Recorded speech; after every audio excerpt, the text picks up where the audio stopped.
신약성경 갈라디아서 2장 15절에서 21절 말씀입니다. 신약 303쪽 되는 것 같습니다. 303쪽, 304쪽입니다. 15절에서 21절입니다. 교독합니다. 우리는 본래 유대인이요 이방 죄인이 아니로되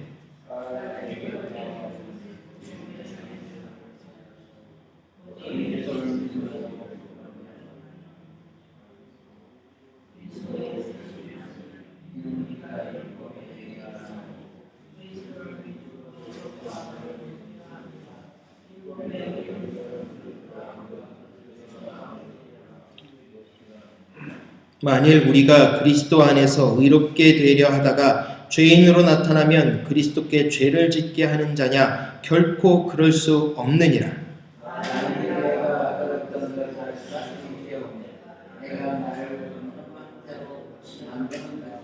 내가 율법으로 말미암아 율법을 향하여 죽었나니 이는 하나님을 향하여 살려 함이니라.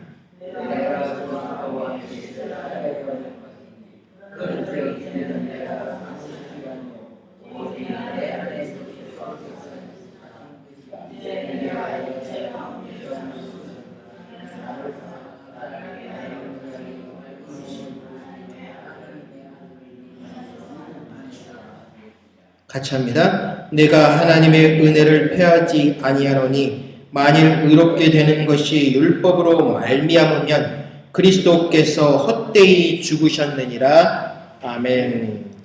자, 오늘 갈라디아서 9번째 내용입니다. 예수님의 은혜로 사는 삶. 자, 예수님의 은혜가 임한 곳에 제일 먼저 나타나는 현상이 한 가지가 있습니다. 그것은 무엇이냐? 늘 말씀드립니다. 회개요.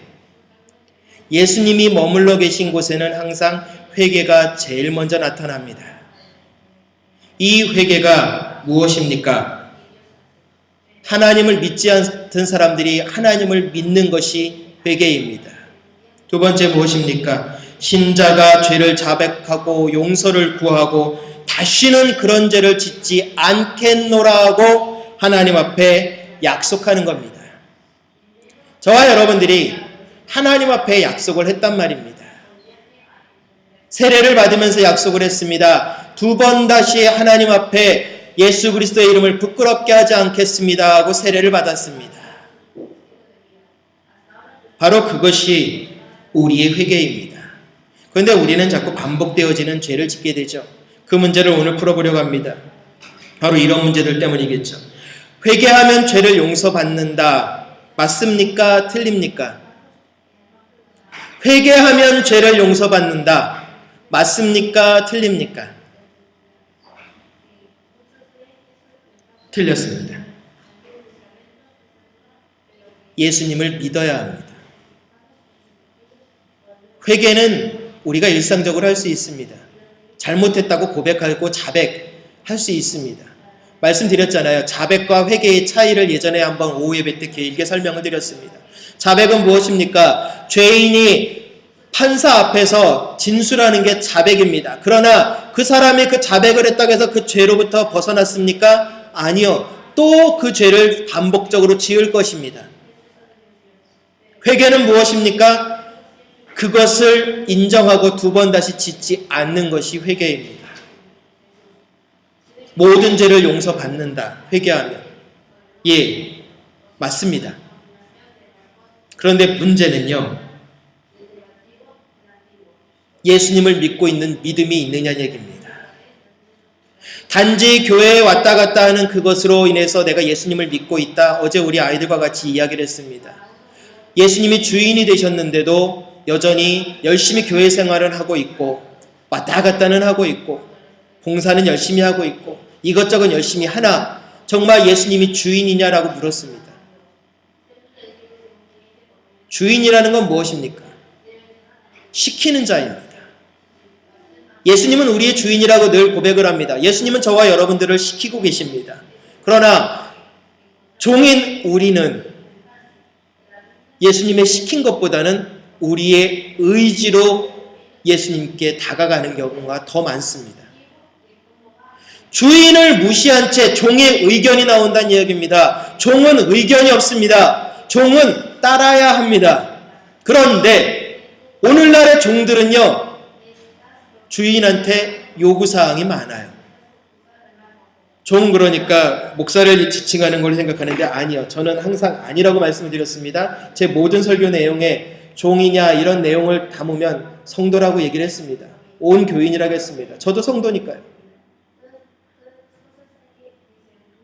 믿음을 버리면 다시 죄인이 된다라고 오늘 본문에 이야기하고 있습니다. 바울이.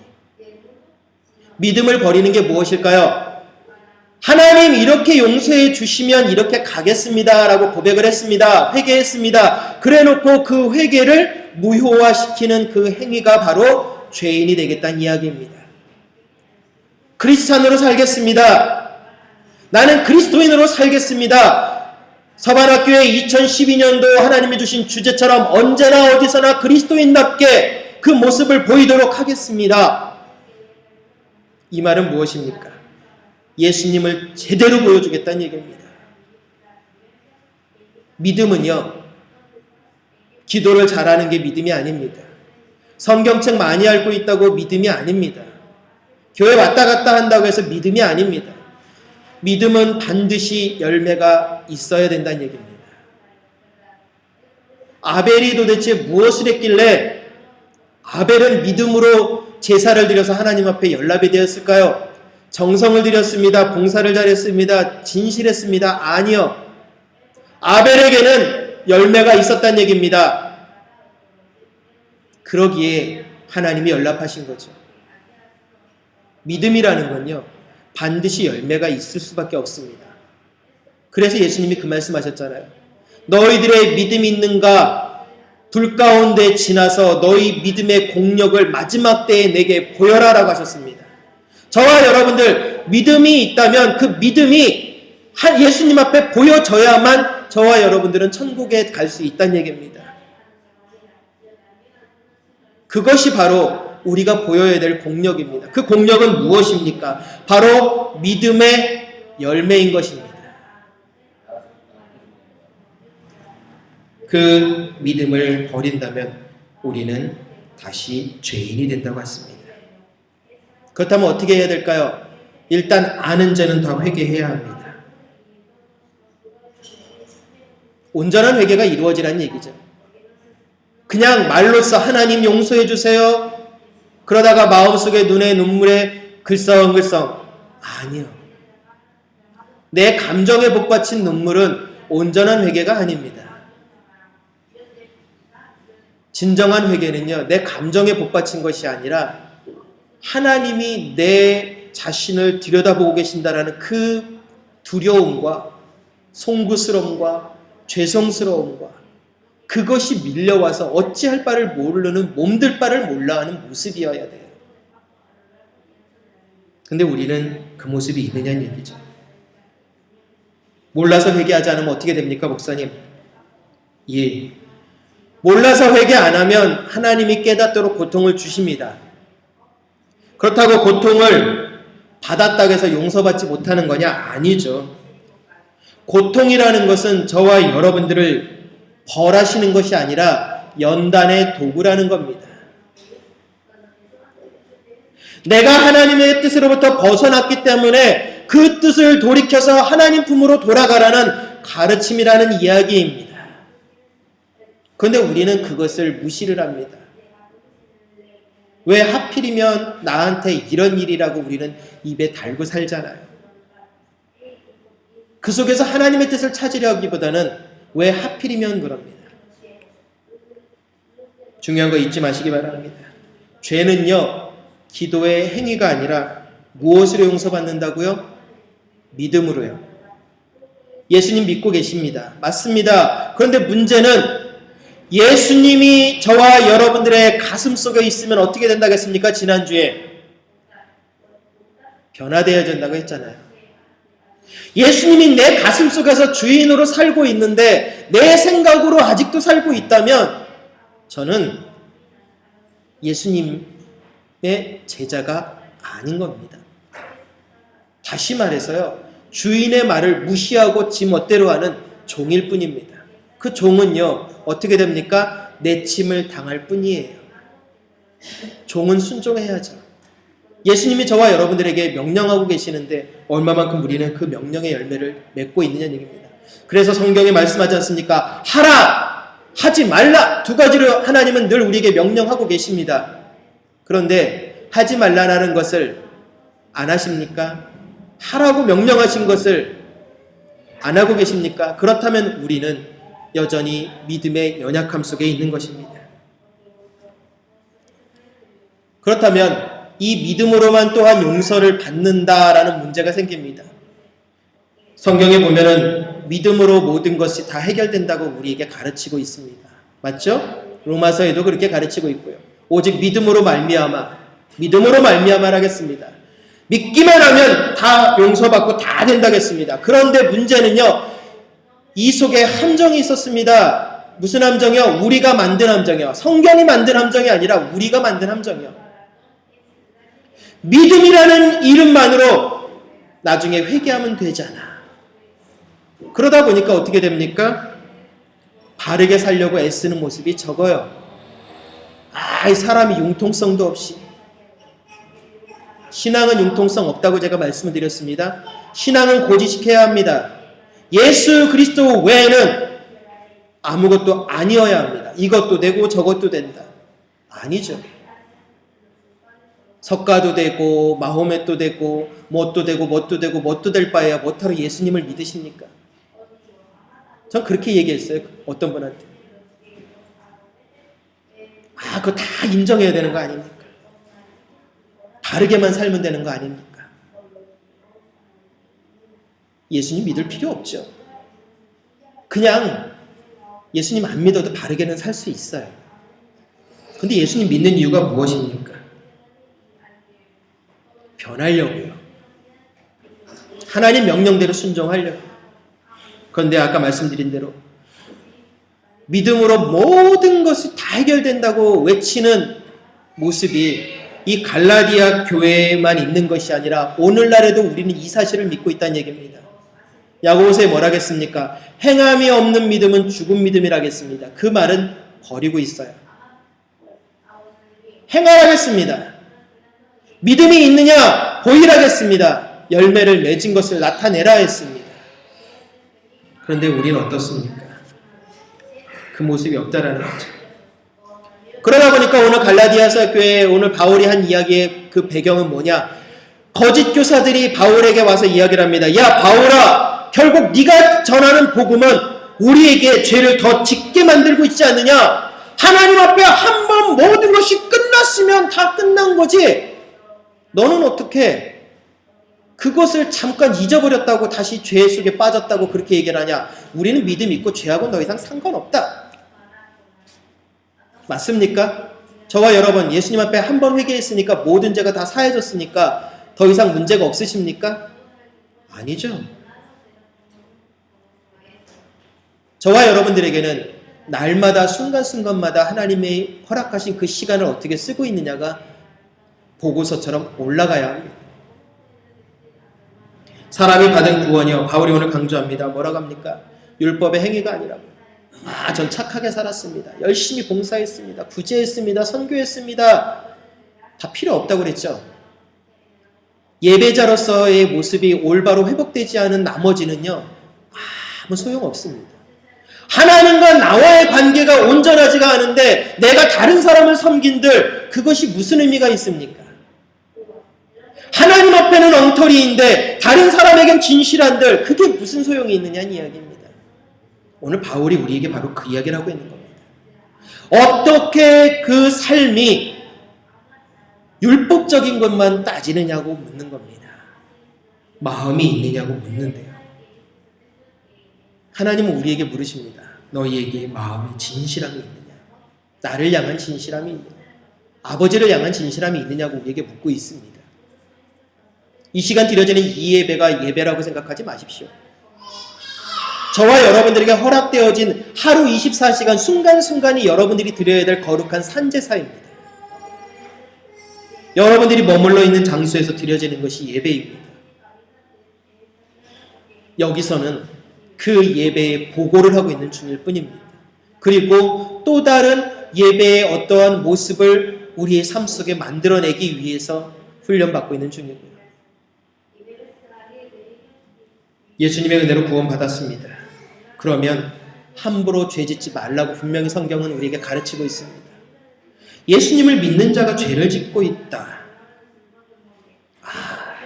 목사님, 그럴 수도 있지 않겠습니까? 나중에 회개하면 되지 않겠습니까? 자, 어떤 상황일까요? 죄를 짓는다라는 것, 어떻게 생각하십니까? 예수님이 늘 말씀드립니다. 내 옆에 나를 지켜보고 계십니다. 우리 기도할 때 그런 기도 잘 하시죠? 하나님, 불꽃 같은 눈으로 나를 지켜주시옵소서. 두루두른 에덴 동산을 감싸고 있던, 선악과를 감싸고 있던 화영검으로 나를 보호하여 주옵소서라고 우리는 늘 기도합니다. 졸지도 아니하시는 하나님, 주무시지도 아니하시는 하나님, 항상 깨어서 나를 인도하여 주옵소서 하고 우리는 기도합니다. 왜요? 그 하나님이 모든 것을 해줄 수 있다고 믿기 때문이죠. 그런데 그 하나님이 저와 여러분 옆에 서 계신다라는 사실은 어떻게 생각하시겠습니까? 우리의 기도는 하나님 내 옆에 계셔 주십시오라고 지금 기도하고 있어요. 그런데 문제는 여기 있습니다. 계셔 주십시오에서 정말 옆에 계셔 주시는 이 하나님을 저와 여러분은 어떻게 모시고 섬기고 계시냐고요. 내가 필요할 때는 나와 함께 하시는 하나님, 나와 동행하시는 하나님, 나의 모든 것을 예비하시는 하나님이라고 우리는 당당하게 선포를 하지만 정작 일상에서 그 계신 하나님이 나를 불꽃 같은 눈으로 지켜보고 계신다고요. 그런데 어찌 감히 죄를 지을 수 있을까요? 주인이 뻔히 보고 있는데 그 앞에서 종이 주인을 기만하고 있습니다. 그 종이 살아남을 수 있을까요? 아니죠.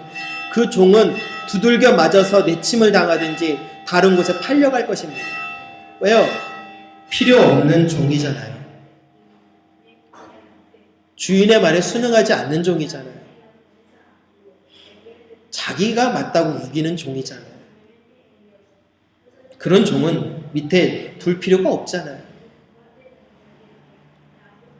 주인님, 뭘 해주십시오, 뭘 해주십시오, 뭘 해주십시오, 해주마. 그러면 그만큼 목숨을 걸어야죠.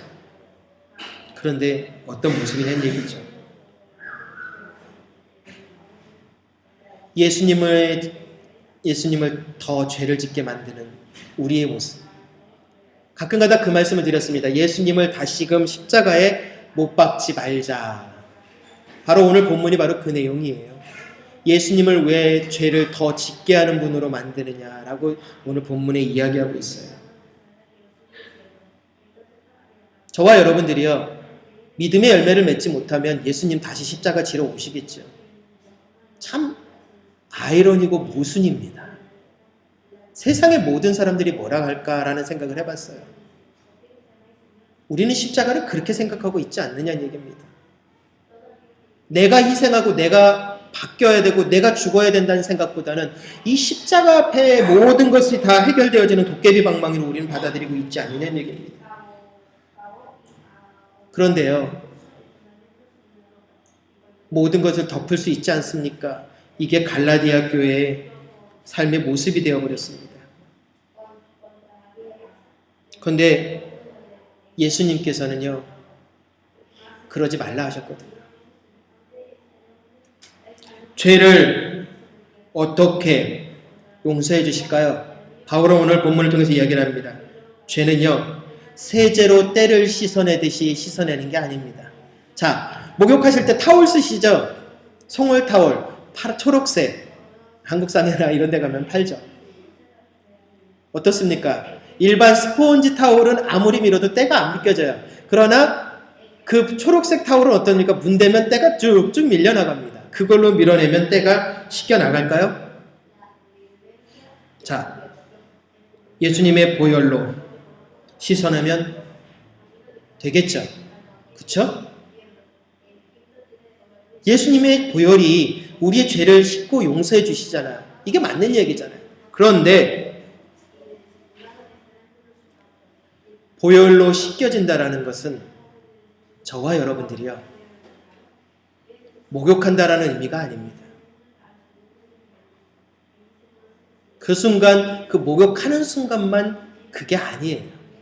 베드로가 그러잖아요. 아, 예수님 제 발을 씻기지 말고 몸 전체를 씻겨 주옵소서 하셨을 때 예수님이 발만 씻겨도 됐느니라 라고 하신 이유가 뭐냐고요?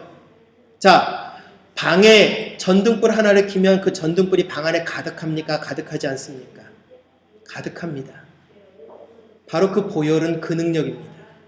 나 개인의 문제를 치리하는 것이 아니라 진정 보혈의 능력이 저와 여러분들에게 임해서 온전한 죄 용서의 역사가 일어났다면 우리는 전등불이 가득 밝혀져 있는 방 안에 우리가 머물러 있는 것 같은 그러한 은혜 가운데 젖어 살고 있는 것이라는 얘기입니다. 그 포근함을 맛보셨느냐 이야기입니다. 십자가의 보혈의 능력을 맛보았느냐 이야기입니다. 믿음을 버리면 어떻게 될까요? 전등을 꺼버리는 거죠. 그 자리에 죄가 없습니까? 있습니다. 예수님의 은혜 안에 있으면요, 죄 짓는 것을 싫어합니다. 당연하죠. 예수님은 절대 죄를 싫어하시니까요. 그리고 성령님도요, 죄를 짓는 그 마음에는 같이 동행 안 하시거든요. 죄가 온전히 씻겨져서 순수한 마음이 돼야 성령님이 인격적으로 움직이기 시작하시거든요. 그러니까 당연히 예수님 믿는 사람들이 하나님 앞에 제대로 기도하려면 어떻게 해야 합니까? 죄를 제일 먼저 처리해내야 합니다. 아, 짓고 또 지으면 되지 않습니까? 회개하면 되지 않습니까? 아니요. 갈라디아서 5장 16절에 이렇게 말씀했습니다. 내가 이르노니 너희는 성령을 따라 행하라. 그리하면 육체의 욕심을 이루지 아니하리라. 내가 성령을 따라 움직이고 있다면 내 육신을 다스릴 수 있다는 얘기입니다. 그런데 내가 내 육신을 다스리지 못한다는 얘기는 뭡니까? 다시 바꾸어 이야기하면 나는 성령을 모른다는 얘기입니다. 하나님을 온전히 못 만났다는 얘기입니다. 하나님을 온전히 못 만난 자의 주된 특징은요, 내 말이 많아요. 성경의 이야기가 아니라 성경 속의 이야기를 이렇게 해석해 보니 라고 하는 이야기가 더 많아요. 내가 그 말씀을 겪어보니 하면서 내 이야기를 합니다. 성경에 이렇게 되어 있다라는 말보다는요, 그 쓰여있는 말씀이 이런 것이다 라고 말하는 내 말을 더 많이 한다는 얘기죠. 아니요. 그래서는 안 됩니다. 구원받은 사람이 죄를 멀리해야 하는 이유가 뭐라고요? 하나님을 향해서 좀 살려고요. 저와 여러분들은 어차피 죽을 영혼입니다. 한 번 죽는 것은 정한이치요 그 후에는 반드시 심판이 있으리라 했습니다. 그 심판 때문에 우리가 이 땅에서 예수님을 믿는데요, 문제는 여기 있습니다. 율법의 행위대로 하나님 앞에 갔다가는 그 두 번째 심판을 견뎌낼 재간이 없어요. 두 번째 심판을 이겨낼 수 있는 방법은 뭐라고요? 믿음을 보이라 했습니다. 네가 예수 그리스도와 무엇을 했느냐라는 이 믿음을 보여야만 합니다. 저와 여러분, 예수님과 무엇을 했는지 하나님과 이야기를 해야 합니다. 아, 예수님과 이런 일 했습니다. 그런데 그 속에 내가 있으면 그거는 예수님과 함께한 것이 아닙니다. 예수님이 주인공이 되셔서 오늘 갈라디아서 2장 20절에 말씀하신 것처럼 내 안에 계신 예수님이 주인공이시기 때문에 그분이 명령하신 일을 지켜 준행하는 것이 바로 우리 믿는 자들이 해야 되는 일이고요. 그래서 그 구원받은 사람들이 그렇게 죄를 멀리해야 하는 것입니다. 하나님 안에서 사는 사람이 죄 지으려고 하겠습니까? 그러니까 내 자신을 볼 수 있는 계기가 되는 거예요. 나는 하나님 앞에 살고 있는가? 나는 하나님을 구경하는 자인가? 요즘 독도 문제가 점점 더 시끄러워지고 있는데 정부가 대항을 안 하죠. 정부가 대항 안 하는 이유가 뭔지 아십니까? 대항해봤자 필요 없는 일이니까 안 한 거예요. 왜 그걸 대항 안 하느냐고요? 정부가 미련해서 안 하는 줄 아십니까? 아니요. 일본은 그거를 사법부, 국제사법부에다가 회부하려고 하는데 우리나라가 그거에 대해서 반응 안 해요. 그러니까 자기네들 것도 아니면서 피해서 간다고 얘기를 합니다. 참 재미난 일이에요. 왠지 아세요? 한국 사람들은 그것에 대해서 회부 관심 없어요. 왜? 회부를 한국이 찬성을 하면 일본하고 같이 재판합니다. 그런데 일본은 얻을 것도 없고 잃을 것도 없어요. 재수 좋으면 독도가 지네 땅 되는 거고요. 재수 나빠서 여전히 한국 땅이라고 땅땅땅 해주면요. 그래 원래 없었던 거니까 없는 겁니다. 그런데 이들이 주장하는 근거가 10가지 중에 참 신앙 안에서 우리가 보고 있는 모습과 너무나 똑같은 걸 하나를 봤어요. 우리 한국의 모든 문화는 역사적으로 그것을 인식하고 살고 있었어요. 그런데 일본의 문화는요. 독도가 우리 땅이라는 걸 우리는 인식하고 있었을 뿐이다. 독도에 산 거는 한국 사람이거든요. 그런데 먼 바다에서 독도를 거쳐서 울릉도에 가가지고 잠깐 쉬었다 돌아오는 그 배편에 반드시 독도를 거쳐야 되거든요. 그러니까 일본 사람들은 안 보여요. 그 독도 땅이. 그러니까 저 멀리 독도가 있었다라는 걸 우린 늘 생각하고 염두에 두고 있었다. 독도라는 땅이. 자, 여기서 신앙을 보시기 바랍니다. 하나님의 나라가 저기 있어요. 그 하나님의 나라가 내 거입니까? 아닙니까? 생각만 하는 사람 건 아니죠. 독도가 내 거면은 어떻습니까? 내 것이라는 증명을 보여야죠. 그래서 대한제국 칙령에 의하면 독도는 한국 땅이라고 명시되어 있고 1800년대 일본 자기 국가 문서에 의하면 독도가 울릉도가 우리 일본 땅에 편입이 되어야 되겠습니까? 지도에 그려 넣어야겠습니까? 그려 넣지 말아야겠습니까? 라는 문헌에 그렇게 써놨습니다. 가슴 깊이 새겨라. 절대 울릉도와 독도는 우리 것이 아니니까 아예 관심 끊어라 라는 게 자기들의 공식 문서입니다. 참 재밌죠? 이걸 보면서 우리 신앙을 봤다고요. 우리는 어디 서 있습니까? 하나님 안에 살고 있다면 당당한 그 권리를 주장하는 것도 좋습니다. 그러나 의무를 행해야죠. 멀리 저 보이지 않는 저거 늘 인식하고 있어서 생각하고 있어서 그러니까 우리 거야. 말이 안 되는 거잖아요. 근데 우리는 신앙생활을 그렇게 하고 있다고요. 성경은 분명히 얘기를 합니다. 내가 그리스도와 함께 십자가에 못 박혀서 이제 나는 죽고 내 안에 그리스도께서 사시기 때문에 죄를 짓는 악한 모습이 십자가에 그리스도와 함께 죽었는데 왜 다시 죄를 지으려고 하느냐고 우리에게 묻는 건 뭡니까? 다시 십자가에 예수님을 못 박아야 직성이 풀리겠느냐는 얘기입니다. 그럼 목사님 교회 다니는 사람은 다 죄 짓지 말아야 됩니까? 예, 죄 짓지 말아야 합니다. 목사님 죄 안 지으십니까? 저도 죄 지어요. 그러나 가급적이면 안 지으려고 피합니다. 하나님이요 가인에게 하셨던 말씀 기억하십시오. 가인아, 예, 네 앞에 죄가 있다. 그런데 그 죄를 너는 다스려라. 이 말은 뭡니까? 죄하고 싸우란 얘기가 아니라요. 죄의 요소들을 피하란 얘기입니다. 악은 모양이라도 버리라고 했지 않습니까? 성경에. 하나님을 믿고 있는 우리가 죄를 가까이 해서는 안 되죠. 로마서 6장 6절에 우리가 죄를 멀리해야 된다고 얘기하고 있습니다. 우리가 알거니와 우리 옛사람이 예수와 함께 십자가에 못 박힌 것은 죄의 몸이 죽어 다시는 우리가 죄에게 종노릇하지 아니하려 함이니라고 했습니다. 자, 우리가 죄를 다시 지어서 믿음을 저버리고 죄인이 되어지면 결국 하나님의 자녀입니까? 사단의 자녀가 되겠다는 얘기입니까? 무섭게 생각하십시오. 사단의 자녀가 되겠다는 얘기입니다. 목사님 너무 비약하십니다. 아니요. 전 성경대로 말씀드렸습니다. 제 이야기 아닙니다. 성경의 이야기입니다. 하나님의 자녀가 아니면 사단의 자녀밖에 없습니다. 하나님의 자녀들은 죄로부터 벗어나려고 애쓰라고 했습니다. 회개하고. 근데 사단의 자녀들은 결국 돌아간다는 얘기예요. 우리 그러지 말자는 얘기죠. 그런 위험이 다가올 때마다 차단하자는 얘기입니다. 벗어나자는 얘기입니다. 그리스도처럼 죄를 멀리하고 살아가자는 얘기입니다. 어렵습니다. 순진하게 살면 당합니다. 잡아먹힙니다. 잡아먹혀도 천국 가는 게 낫잖아요. 악해서 지옥 가는 것보다 잡아먹히고 천국 가는 게 전 낫다고 생각합니다. 왜요? 마음이 청결한 자가 하나님을 볼 거라고 했는데 어떻게 지저분한 마음으로 천국 가서 그 지저분한 마음으로 하나님을 보겠습니까? 이 땅에 살아가는 이유는요, 그 지저분한 마음들을 없애는 과정이에요. 참 재미난 일이 있습니다.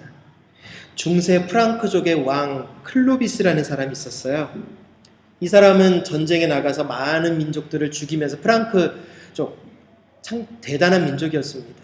그런데 이 민족이요, 열심히 전쟁을 하면서 하는데 그만 이 클로비스가요, 위기에 처했어요. 여태까지 한 번도 진 적이 없는데 너무 위기 상황이 몰렸어요. 그런데 이 클로비스는 예수님을 안 믿어요. 기독교인이 아닙니다. 그런데 그 아내 클로딜다라는 아내가 독실한 크리스찬이고 열심히 남편에게 제발 예수님 믿고 이제 좀 행복하게 전쟁이 아니라 평화로 살아보자고 그렇게 했는데도 안 했어요. 근데 이 클로비스가요, 위기가 닥쳐오니까 하나님 살려만 주시면, 그래서 하나님이 진짜 살려주셨어요. 그 전쟁 위기에서 벗어나게 하셨어요. 그런데요, 돌아오자마자 군인 3,000명하고 회개를 하는데 참 재미난 일을 하고 있어요. 뭐냐? 오른손은 물속에 안 잠겼어요. 침례를 했다고요. 그런데 물속에 다 잠기는데 클로비스가 이 오른손 요만큼만 안 잠겼어요. 세례받고 나와서 물었어요. 클로비스 왕이요, 왜 오른손을 안 잠궜습니까? 내 몸은 죄를 회개했지만 이 오른손은 계속 전쟁에서 싸워야 되니까 이 오른손은 아직 죄 회개 안 한 거야. 어떻게 생각하십니까, 여러분? 그래도 참 기특해요, 그분이. 왜요? 하나님 앞에 용서를 구해야 된다는 의식은 가졌으니까, 그나마. 그런데 결국은 그 사람이 천국 갔을까 지옥 갔을까 라는 생각을 해봐요. 아마 천국은 못 갔을 것 같아요. 왜요? 온전한 회개가 아닌데, 온전한 변화가 아닌데 어렵죠. 우리가 진지하게 무엇을 생각하고 있는지 한번 돌아보시기 바랍니다. 정말 죄에 대해 죽어 있는지, 예수님의 구원의 가치를 헛되이 보내고 있지는 않은지. 크리스찬들이 요즘 세상에 많이 욕먹는 이유 중에 한 가지가 뭐냐면요, 마음 놓고 법을 어긴다라는 거예요, 크리스찬들이.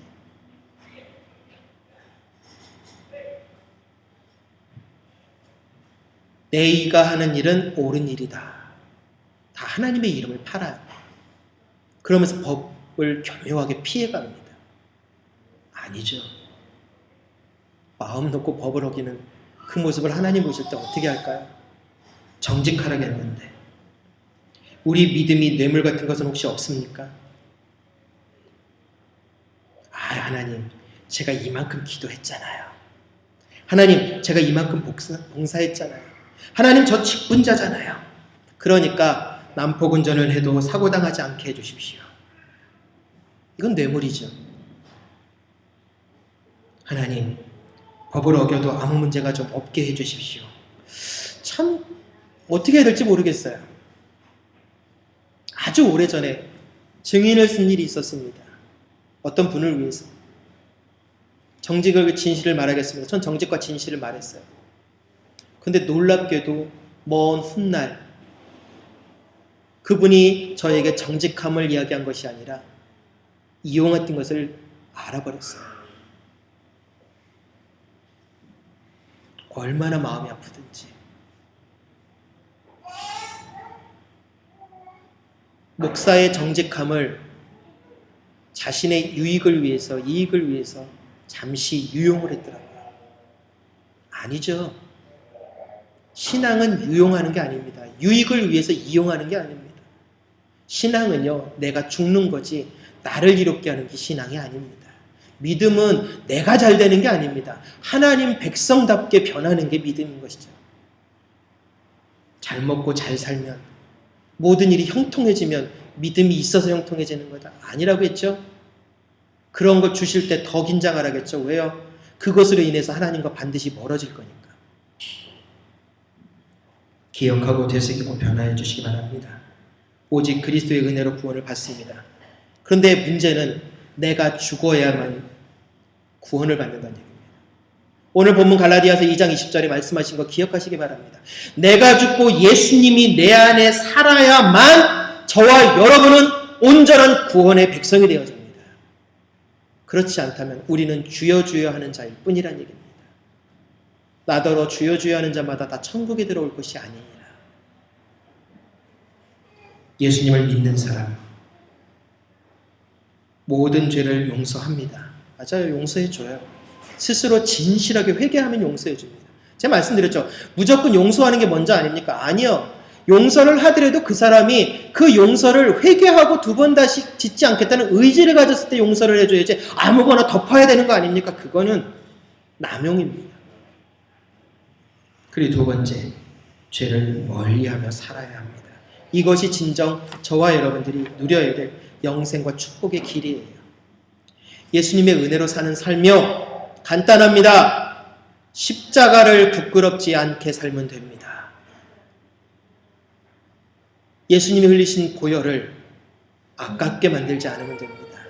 마지막 세 번째, 다시는 죄 가운데 돌아가지 않으면 됩니다. 이게 저와 여러분을 향한 하나님의 약속이고 하나님이 베풀어 주신 은혜입니다. 기도하겠습니다. 거룩하신 하나님 감사합니다. 오늘 말씀처럼 예수님의 은혜로 우리는 살아가고 있습니다. 그러나 하나님, 우리는 아직도